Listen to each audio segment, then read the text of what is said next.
બાળકો, આ જામનગર ગામની વાર્તા છે. જામનગર ગામ પોતાનામાં અનોખું અને જોવામાં અદ્ભુત હતું.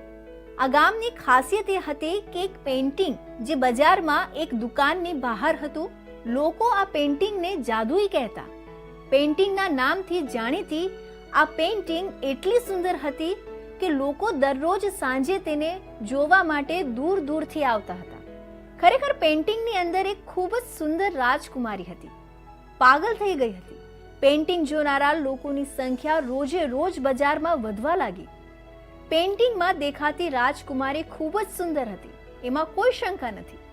પણ પેઇન્ટિંગને સુંદર બનાવવા માટે બાકીની વસ્તુઓની જરૂર હતી. પેઇન્ટિંગમાં જોવા મળતા ફાનસ જેવા કલાકારોનો ફાળો પણ હતો. બેકગ્રાઉન્ડમાં દેખાતા પર્વતો અને નદીમાં ચાલતી હોડી, આ પેઇન્ટિંગ જાદુઈ હતું કારણ કે પેઇન્ટિંગમાં બનેલી રાજકુમારી